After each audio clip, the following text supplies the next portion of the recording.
السلام علیکم ورحمۃ اللہ وبرکاتہ۔ کیسے ہیں آپ سب لوگ؟ ٹھیک ہیں؟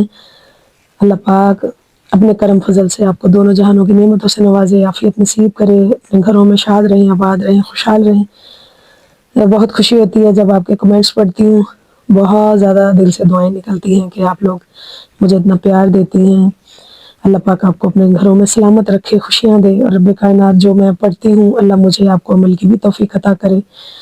شان مولا علی کرم اللہ وجہ الکریم، اللہ پاک حضرت علی رضی اللہ تعالیٰ عنہ کے نقش قدم پر چلنے کی ہمیں توفیق دے۔ آئیے مل کر محبت کے ساتھ سرور کائنات صلی اللہ علیہ وسلم کی بارگاہ رسالہ میں درود و سلام کا نذرانہ پیش کریں۔ الصلوۃ والسلام علیکہ یا رسول اللہ، الصلوۃ والسلام علیکہ یا حبیب اللہ، الصلوۃ والسلام علیکہ نبی اللہ وعلی آلہ وصحبہ یا نور اللہ۔ حضرت ام سلمہ رضی اللہ تعالیٰ عنہ فرماتی ہے، نبی کریم صلی اللہ علیہ وسلم نے فرمایا، حضرت علی سے محبت کرنے والا مومن ہے، بغض رکھنے والا منافق۔ اور حضرت ابن مسعود رضی اللہ تعالیٰ عنہ فرماتے ہیں کہ حضور صلی اللہ علیہ وسلم نے فرمایا کہ علی کے چہرے کو دیکھنا عبادت ہے۔ اسی لیے حضرت علی رضی اللہ تعالیٰ عنہ وہ واحد ہستی ہیں کہ جن کے نام کے ساتھ رضی اللہ تعالیٰ عنہ کے کرم اللہ وجہ کریم بھی کہا جاتا ہے۔ سبحان اللہ، سبحان اللہ۔ حضرت ام سلمہ رضی اللہ عنہ فرماتی ہے کہ نبی کریم صلی اللہ علیہ وسلم نے فرمایا کہ علی قرآن کے ساتھ ہے، قرآن علی کے ساتھ ہے، اور یہ دونوں حوض کوثر تک جدا نہیں ہوں گے۔ سبحان اللہ۔ تفسیر روح البیان میں جنگ خیبر سے واپسی پر صحابہ کے مقام پر نبی کریم صلی اللہ علیہ وسلم نے فرمایا، علی میں تھک گیا ہوں۔ تو حضرت علی کرم اللہ وجہ الکریم نے عرض کیا، رسول اللہ صلی اللہ علیہ وسلم میرے زانوؤں پر سر رکھ کر لیٹ جائیے۔ چنانچہ سید المرسلین صلی اللہ علیہ وسلم حضرت علی کرم اللہ وجہ الکریم کی گود میں سر رکھ کر لیٹ گئے۔ غور کیجئے کہ جھولی علی کی ہے، سر نبی کا ہے۔ زمین پر عرش اعلیٰ کے نشاں معلوم ہوتے تھے، زمین پر عرش اعلیٰ کے نشاں معلوم ہوتے تھے، علی کی گود میں دونوں جہاں معلوم ہوتے تھے۔ سبحان اللہ۔ اتفاق ایسا تھا کہ حضرت علی کرم اللہ وجہ الکریم نے ابھی عصر کی نماز پڑھنی تھی، سورج غروب ہوتا جا رہا تھا، نماز عصر کا وقت بھی تنگ سے تنگ ہوتا جا رہا تھا، مگر وہ مجسمہ دینی ایمان میں پیکر علم و عرفان سرپائے تفسیر قرآن عشق مصطفیٰ صلی اللہ علیہ وسلم اطاعت رسول میں ایسا محب تھا کہ نہ نماز کے قضا ہو جانے کی فکر تھی اور نہ ہی ایک اہم فریضہ کے چھوٹ جانے کا غم، بس نگاہ مرتضیٰ کی تھی اور رخ انور مصطفیٰ کا۔ میری نماز ہے یہی، میرا سجود ہے یہی، میری نماز ہے یہی، میرا سجود ہے یہی، میری نظر کے سامنے جلوہ حسن یار ہو۔ وہ جانتے تھے، ان کا عقیدہ تھا کیا کہ من یطیع الرسول فقد اطاع اللہ، کہ جس نے رسول کی اطاعت کی اس نے اللہ کی اطاعت کی۔ لیکن ان کے مقابلے میں اگر آج کل کا کوئی گستاخ ملا ہوتا تو کملی والوں کو اپنی مثل سمجھ کر اور جگا کر نماز بھی پڑھ لیتا۔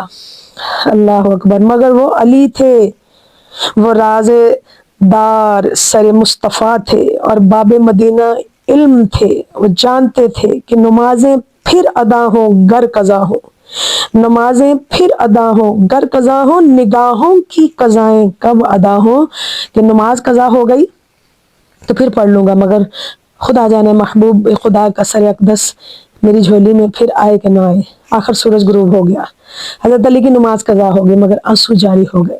سید المرسلین صلی اللہ علیہ وسلم خواب راحت سے بیدار ہوئے، چشم نبوت کھولی، فرمایا علی روتے کیوں ہو؟ عرض کیا کہ نماز قضا ہو گئی۔ علی رضی اللہ عنہ کی ایک نماز قضا ہوئی تو وہ رونے لگے، اور آج محبان علی کی پانچوں گل۔ اللہ اکبر۔ علی علی کے نعرے بڑے لگائے جاتے ہیں، علی علی کہا جاتا ہے، علی علی کی نیازیں دلوائی جاتی ہیں، لیکن صرف علی علی ہی کہا جاتا ہے۔ مولا علی شیر خدا کرم اللہ تعالیٰ وجہ الکریم، جس سے محبت کی جاتی ہے پھر اس کی نقل بھی کی جاتی ہے، اس کی ہر ادا سے پیار ہوتا ہے۔ یہ حضرت علی ہیں جن کی کبھی کوئی نماز قضا نہیں ہوئی، اور پھر نماز بھی عصر، جو کہ مومنوں کو اپنے جانوں اور اپنے ماں باپ سے زیادہ عزیز ہے۔ محبان علی نمازیں، اللہ پاک ہمیں 5 وقت کی نماز کا سچا اللہ پاک ہمیں عامل بنائے۔ کملی والے نے فرمایا، علی مجھے جگا کر نماز پڑھ لینی تھی۔ عرض کی آقا میرے ایمان و عشق نے یہ پسند نہ کیا کہ میں آپ کو جگا کر آپ کے آرام میں خلل پیدا کروں۔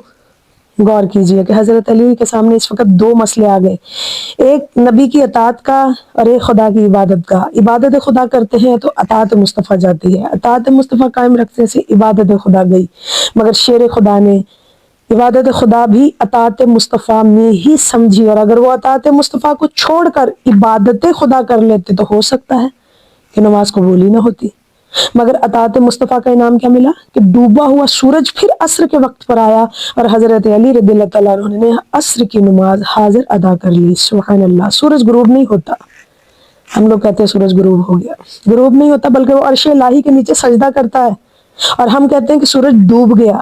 اس قانون قدرت کے مطابق سورج عرش کے نیچے سجدہ کر رہا تھا، ادھر کملی والے کی انگلی کا اشارہ ہوا تو سورج نے عرض کی ہوگی کہ مولا تیرے عرش کے سجدے چھوڑ کر کیسے واپس جاؤں، تو خدا تعالیٰ نے بھی فرمایا ہوگا کہ اے سورج آج میرے عرش کا سجدہ تو قضا ہو سکتا ہے لیکن علی کی نماز قضا نہیں ہو سکتی۔ یہ نبی کا معجزہ بھی تھا، علی کی کرامت بھی تھی، یہ اعجاز نبوت بھی تھا، شان ولایت بھی تھی، وہ مرکز نبوت تھا، یہ منبع ولایت تھا، وہ خدا کا رسول تھا، یہ زوج بطول تھا، وہ مصطفیٰ تھا، یہ مرتضیٰ تھا۔ سبحان اللہ۔ حضرت علی رضی اللہ تعالیٰ عنہ نے اپنے آقا و مولا کی اطاعت و زیارت کو عبادت سمجھا، اور نبی کریم صلی اللہ علیہ وآلہ وسلم نے حضرت علی کے چہرہ اقدس کو دیکھنا عبادت قرار دے دیا۔ سبحان اللہ، سبحان اللہ۔